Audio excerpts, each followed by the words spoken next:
Normally I'd say don't buy these instant bonsai from a garden center. And I saw these, those were 25 bucks, so that is for 5 trees, that's $5 a piece. And I thought, you know what, let's take this home and see what we can do with it. And I'm going to say this, it is such a fantastic species. Now, don't buy these, that is assuming if you just take this as planted, but I'm not going to use this as planted. Anyone who gets those ones from the different trade stores or wherever, rip them apart, let them grow. I'm going to take the forest apart, I'm going to develop the trees for a year or two individually. These are very fast growing, and then I'm going to plant them back together as a forest. And yes, you're going to see Xavier from Xavier's Bonsai Retreat in the UK multiple times throughout the video. I went there this weekend to get advice on how to grow these, how to develop the fronds, how to get ramification on these. Why am I taking these apart right now? Oh, and what you hear in the background, that's green frogs. We are now in the end of May. The weather is nice and warm, and the frogs are just having a blast making little froglets. These are planted in pure cocoa substrate, and this is nice. But over time it will become a wet mess. So I don't like that. I want something that's open, well drained, that I can control. Next to this, pretty much all these trunks are of equal size. In a forest I want different sizes. So I'm going to let 2 or 3 grow out in a big pot, 2 or 3 in a smaller pot, and 1 in a very small pot. Something like that. Then these were created by just taking a small cutting and then rudely cutting the top off. Not taking care how many branches there are, not taking care of how many leaders you have in the end. Now it is not really the optimal time. They have already started to grow, so I'm going to be gentle. But I'm going to be impatient, just like you will be when you get these. Admit it. I have a bucket with me with a bit of water in it. That's not so much to wash the roots as it is to just give them a soak and ensure that they don't dry out. Now let's see whether this can come out of the pot. Yep. This is one of the problems. You can see already there's hardly any soil left here in the bottom of the pot. The roots are, however, healthy. So I'm going to tease these apart. I'm going to lose some of them. But this, of course, doesn't hold water. So you only water the surface of the pot. And the rest just stays reasonably dry. There is something like a wooden... That's the bottom of it. This is the bottom of this plant. Can you see the tree moving? This one is connected to this wooden stick, and here there's another piece of wood, and I'm pretty sure that's then also a root. Anyway, I'm going to tease these apart, I'm going to prune back the roots, and then I'm going to plant them into pots. Now these have been circling, so it really is high time to do something.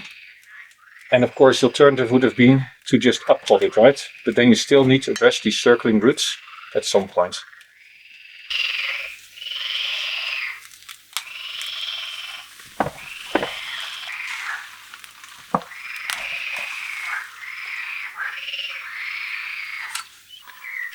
Now a quick reminder, this video on growing these out and creating a better forest is a multi-part video. So this is only the very first video. There's going to be multiple updates over the years. If you want to keep updated, it might be a good idea to hit that subscribe button. And I offer you the opportunity, drop me a comment, let me know what you would like to see in the number 2. Nice inner roots, very, very good. Here also nice inner sprouts. This will work quite well. And now the root reduction. I'm not going to overthink this. So hybrids like these high ones, just going to go off. Because that's going to be ugly. I'm not going to plant them that deep anyway. And then I'm just going to go through and just gently squeeze out these roots and just trim. Well, a heavy one like this comes off. Heavy one like this comes off. And then there's some long roots.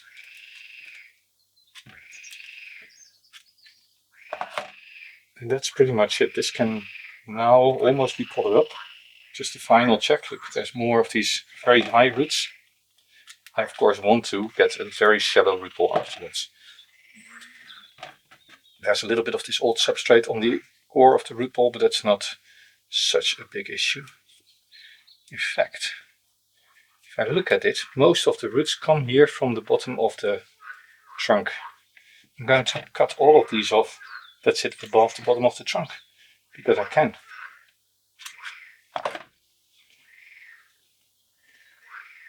Now I have a shallow beginning. And this I'm going to do for all of them. You've done the right thing by separating them for a start. As we all know, size matters. I have got different sized pots. 2 medium, 2 very large and flat ones, and 1 much smaller. And let me now just take these out and rate them for trunk size. There's not a lot of difference, but there is a little bit of difference. So these two are by far the smallest. And which one is which? This is the smallest of all. It goes into the smallest pot, and this goes into a medium-sized pot. And then these 3 are pretty much the same. This one has the worst roots. They also go into a medium-sized pot. And these 2 go into this bigger pot. I am just going to use some recycled substrate that I have here. I'm just going to chuck it in the pots, plant the tree in. I'm not even bothering with any mesh or planting it into place. These are going to be sitting in, well, probably in the shed for the first 1 or 2 weeks. Because it's going to stay in this container for the rest of the season.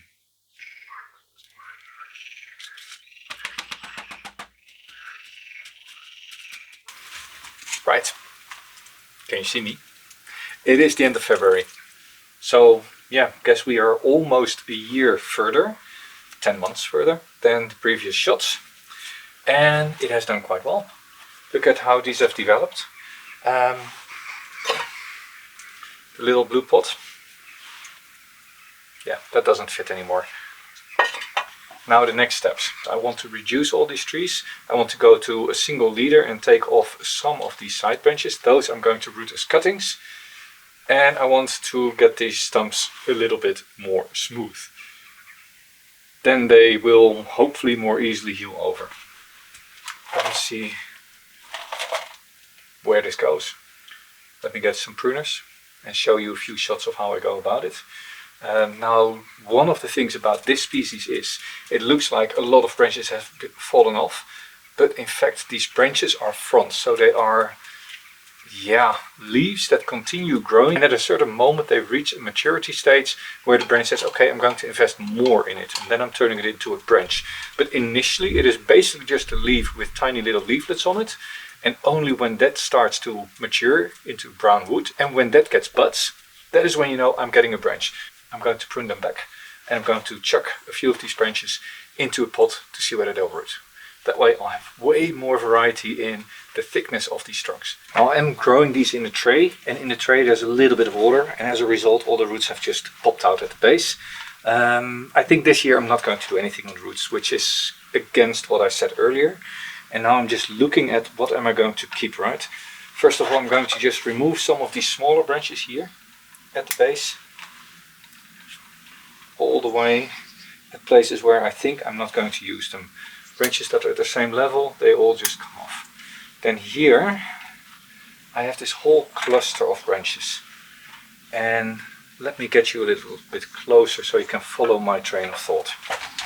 Now if I look at this trunk line, it of course comes up, and then here is the original main cut with a whole cluster of branches that have come out. And there's a few things I can do. First, this one is not of much use, it's just competing with the rest. So let me remove this to start off with. Then here I have a small one, but this one might be useful when wired out. So I'm leaving this in place for now. And then here I have 3 trunks, and I actually only want 1. And this seems to connect nicely in the middle of the trunk. But here there's an ugly swelling already. So this is the first one I'm going to remove, and this is also one that I want to keep to take cuttings off. Then this seems like the most natural connection. Why? Well, because this is in the back, although if I flip it around this would be the front. But also there's a big cut here and there's a big cut there, and I'm going to do a lot of removal of material. So this second one I'm also going to remove. Also one which is great for cuttings. So let me put these aside. Then, if you look at the plant now, you see that there's this very big cut stump. And big cut stumps are never pretty. So I'm just going to remove this completely. As said, I want this to heal over flush.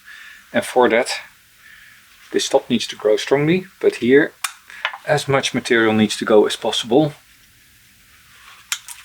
It's a little bit tricky.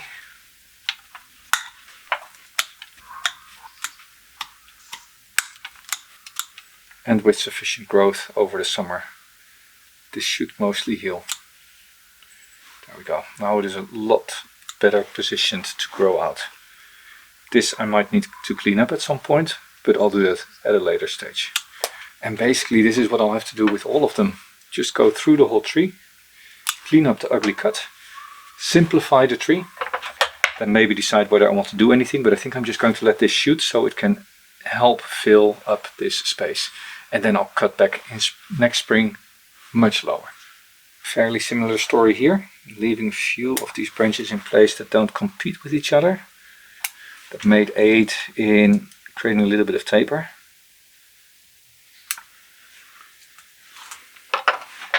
And then I need to see, I think this is a nice one, or I could say I'm going to take this one because it is nicely in line with the original trunk and I removed the rest. As this is in a smaller spot, this is also the smallest tree that I intended to keep. So let me just do this like that. So now this is nice and smooth. There's a little bit of a lip here that needs to go. Oh, that was easy. And now, yeah, just let it grow. Another one in a small pot.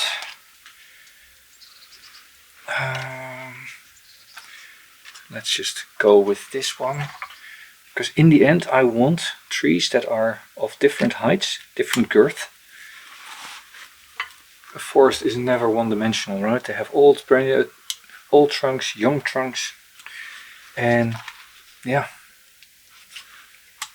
But right now I'm not working on branching or anything. I'm just trying to grow this trunk out into a reasonable size. There we go. Another one that is quite slanted. Removing opposing branches so that I get alternating branches. Don't want them all that long right now. And then the difficulty is, where do I work? Now this is nice and fat and it actually has started to heal over a little bit on this side. So I'm just going to remove one of the two very big ones. And then I have to work here on this little stump. Now this I'm going to reduce in size, aiding in getting to it. Here there's two branches coming off it. And now clean this one up. What you can see here already is that it has started to bulge over this cut area. So I don't need to remove all that much. Just need to figure out how I'm going to get to it without damaging this side branch here. And not. This should work.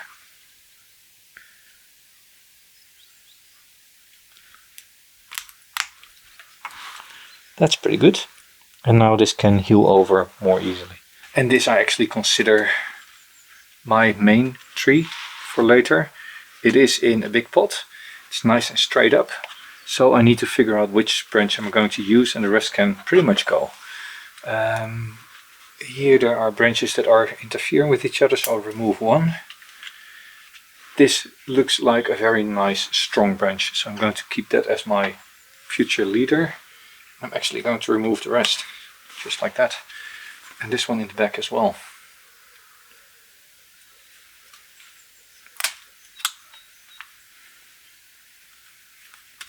Well, let's see how this heals. This is not pretty.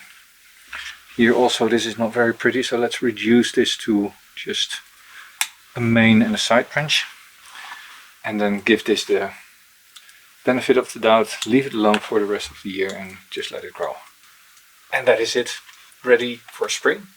Now the question of course, what am I going to do with the cuttings? Let me pop those in a pot. They do need quite a bit of work to get rid of these big chops on the top. You need to reduce the number of branches that occur around the top, otherwise it's just going to be a big clump. And then just let it grow for 2 or 3 years. Let them grow really, really big. Cut them back, let them grow for another year to heal the wounds. And then plant them back up as a forest. Now the rooting hormone is still in storage. It's still the end of winter, so I'm just going to cut them to size. Plop them in a pot with coarse substrate. And then put this somewhere on a tray so it stays nice and wet. And I'm just going to wait and see whether they start rooting. The buds are starting to swell. It is the last week of February and temperatures are popping up. Last week we had -7 Celsius, which is, when I do my math correctly, roughly 20 Fahrenheit. Next week it's going to be 15 Celsius, so 60 Fahrenheit. I'm going to cut these off, plant them up and see whether they root over summer. So the timing is, you can see it here, very clear fat buds. And I'm just taking these. I don't have rooting hormone at hand because it is all in winter storage. I'm just going to plop them into this pot. About 1/3 of the cutting into the ground. Just like that. These side branches usually are not as great for cutting as the vertical growth. The horizontal growth typically doesn't root all that well. So I'm just going to use this part. Again, lower buds need to go. Pop it in for about 2/3. There we go. 13 cuttings, of which one really big one, just to see whether that works. I'm going to water it well and then keep them very moist. And I expect them to start pushing in a couple of weeks, and who knows, maybe they'll root. It is May. They are still alive. We have been 1 year now into this Bonsai challenge. And if you want to, why don't you join me in this experience? Get yourself something from a mall and convert it into a quality bonsai, taking a couple of years. And cuttings. I'm sure you've started taking cuttings? I've tried to take cuttings, but I don't know whether they'll root. You want to take cuttings of these? These are cuttings from that. All right. That's 6 years, no, 5 years. And I think that's 4 years. And in case you're wondering, the cuttings are pushing. There's about 1 inch of growth. So this would be the critical stage in which they either root or they don't. This also typically sits in a large volume of water so that everything stays nice and wet. Now, if you're wondering what else to watch, I've got a very nice video on creating a bonsai for less than 50 bucks right there.